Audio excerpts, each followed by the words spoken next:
Ikaw naman, Veronica, mukhang alam na alam mo na ang mga pasikot-sikot na iyong negosyo, ah. As I told you, ako ang nagpalaki dito kay Veronica. I taught her everything about the business. But we hope we had somebody to help her run the company. Bakit wala pa bang boyfriend si Veronica? Wala pa po. Ah. Apo, single itong si Veronica. Bakit hindi mo samahan si Veronica isang araw at magpaikot-ikot kayo dito sa Maynila? Hmm? If he's available, then why not?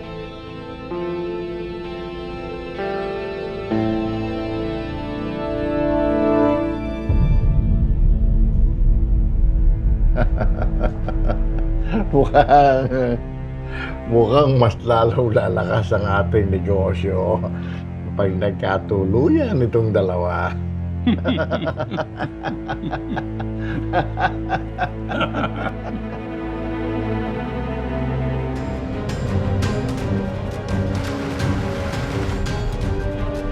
Tanggol, papunta na kami dyan. Malapit na kami sa pier. Pwede na kayo pumwesto. Doon kayo pumwesto sa kanto ng Aguilar. Oo, alam ko yan. Diyan din ako nagbababa ng kotse. Tara, doon tayo sa may kanto ng Aguilar. Copy, boss.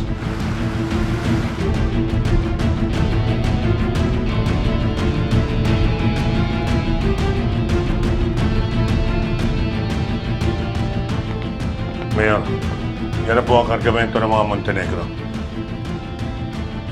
Ayaw ng gulo, ha? Ayusin mo kagad yan. Opo, Mayor.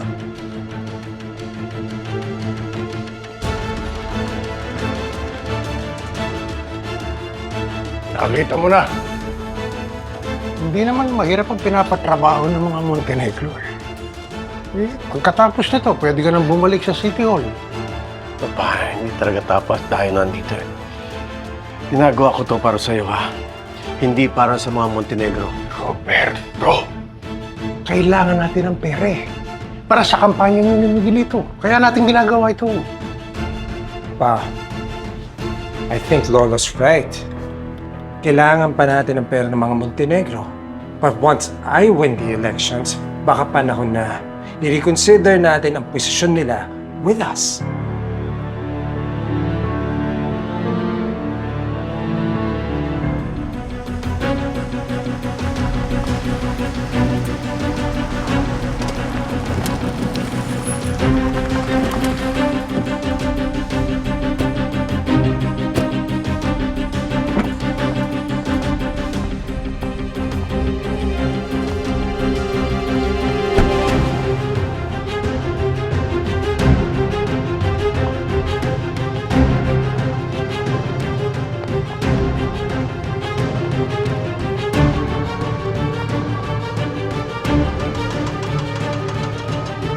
Mr. Kwon, mukhang maraming kontrabando sa dala nyo. Well, of course, I believe in large investments. As a matter of fact, this is the biggest shipment that we ever have delivered. Malaki ang kumpiyansa sa inyo ni Lolo. Kaya huwag niyo sana kaming bibiguin. Don't worry, Mr. Kwon. Si Tanggol ang mamamahala ng distribution ng kargamento mo.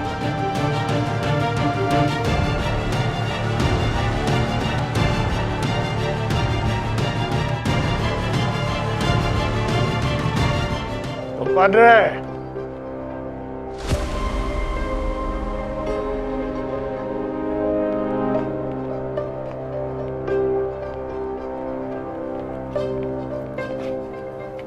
Julio. Don Gustavo. Come on. Yeah, Roberto.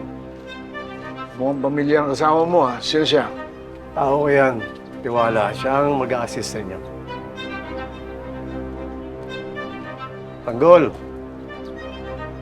Happy to see you at safe ka pala. Very good. Wait, what? Ano nangyari? Wala ko, Kong.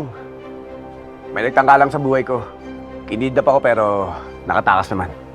Humingi ako ng tulong kay Mayor pero wala siyang ginawa. Nagulat na lang ako sumulbat siya sa bahay after what happened. Hindi ko alam ito. Kung may nakapagsabi sana sa akin, di nagawan ko ng paraan. Di bale, babawi ako sa ito. Padre, sana hindi na yan maulit na muli. Ha? Buhay na aking apo ang nalagay sa peligro.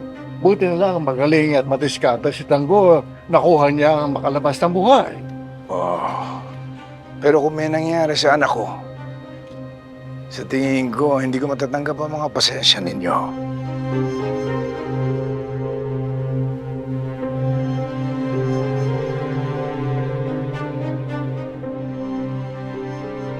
Well, Tanggol, kung gusto mong balikan yung mga kumidnap sa'yo, sabihin mo lang.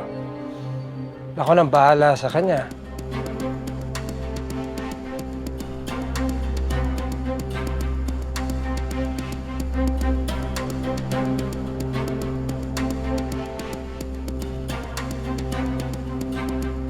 Maraming salamat na lang, Kong.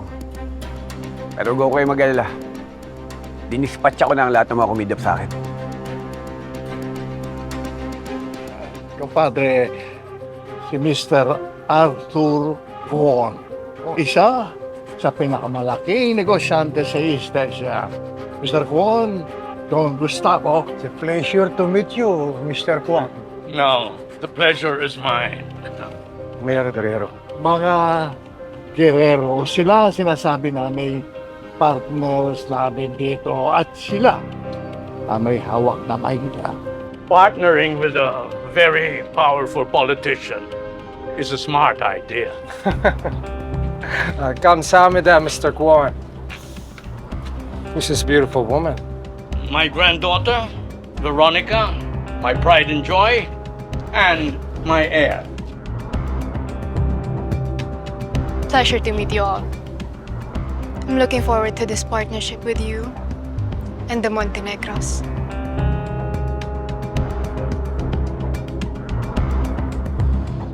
Pleasure is all mine, Miss Veronica.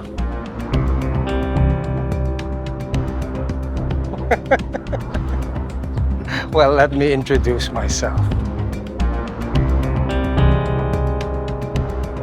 Miguelito Guerrero, the future mayor of Manila.